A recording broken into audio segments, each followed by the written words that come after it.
जी वही, ईमानदारी, सहानुभूति, जिम्मेदारी। आजकल किताबों से ज्यादा दुनिया मोबाइल की स्क्रीन में समा गई है।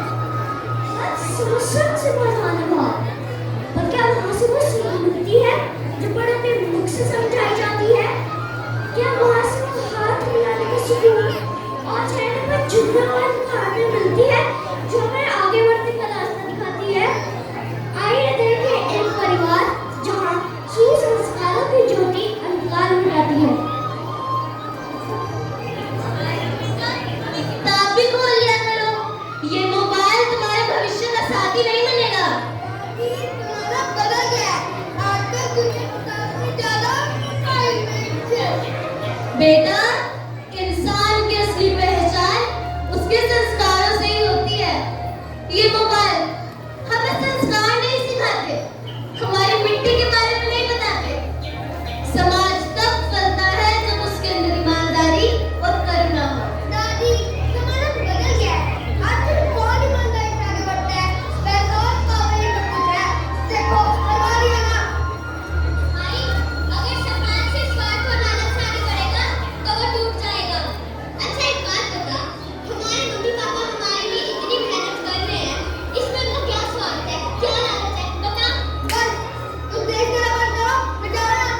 दादी, रहने दे बेटा, जब तक इंसान ठोकर नहीं खाता तब तक संभलता नहीं। आज हम सिर्फ किताबों की बात नहीं करेंगे, आज हम बात करेंगे जीवन के मूल्यों की और समाज के प्रति अपनी जिम्मेदारियों की। मैडम, समाज के प्रति हमारी जिम्मेदारी से क्या मतलब है? बेटा, समाज वही है जिसमें हम रहते हैं। अगर हम आसपास साफ सफाई रखेंगे, जरूरतमंदों की मदद करेंगे, बुजुर्गों का सम्मान करेंगे, तो यही तो हमारी जिम्मेदारी है। मैडम, अगर कोई गलत काम करे तो हमें क्या करना चाहिए? हमें समाज में गलत का विरोध करना चाहिए और सही काम का साथ देना चाहिए। यही सच्चे नागरिक की जिम्मेदारी है। मैडम, हम सब मिलकर गांव की सफाई का अभियान शुरू कर सकते हैं। शाबाश, यही तो उसकी शिक्षा है। सिर्फ अपने बारे में नहीं, पूरे समाज के लिए सोचना। समाज तभी मजबूत बनता है जब हम बराबरी से जिए और एक दूसरे का साथ दें।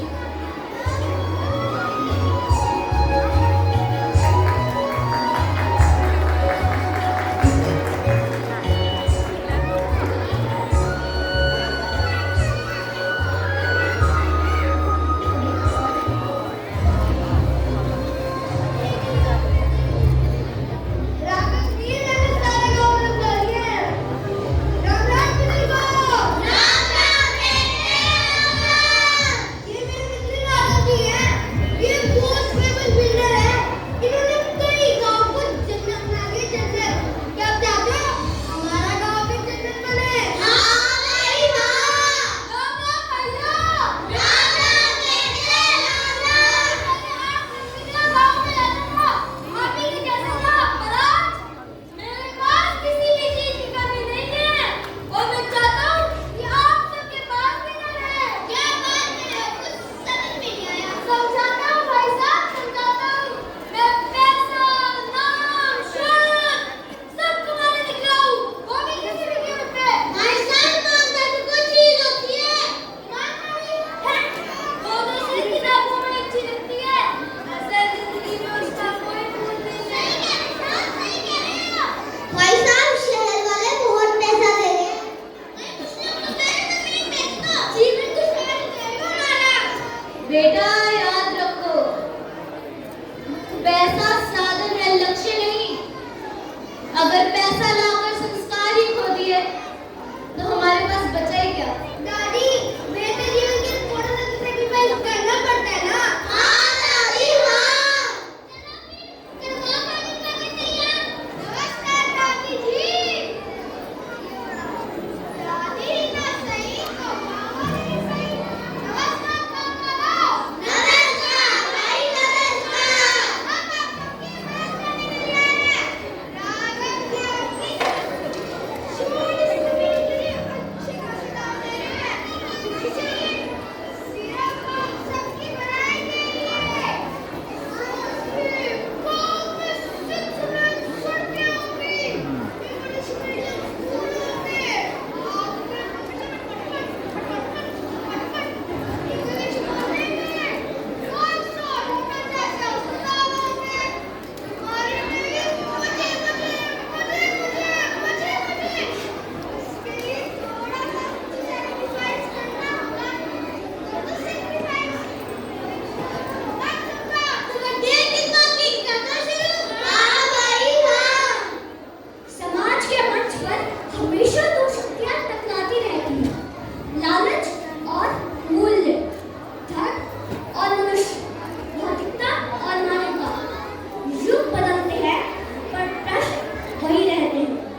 गामी है। जीवन की आपाधापी में जीने का ठिकाना छूट गया। माना कि थक गए सपनों का नींदों में आना छूट गया। माना कि हिम्मत टूट गई, आंखों में निराशा छाई है। माना कि चांद पर ग्रहण है और रात अभी गहराई है। श्री कृष्ण ने साफ कहा है कि बस कर्म तुम्हारा फल होगा। कर्म अगर सच्चाई है तो कर्म कहाँ निष्फल होगा। कर्म कहाँ निष्फल होगा। कर्म कहाँ निष्फल होगा। ये वक्त एक दूसरे का साथ देने का है, एक दूसरे का साथ दो, एक दूसरे का सहारा बनो।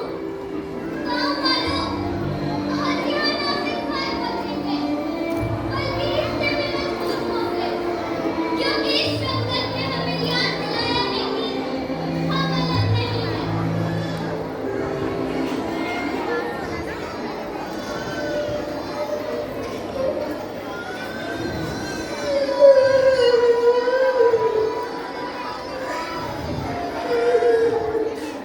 मुझे माफ कर दो दादी, मुझे माफ कर दो। हेलो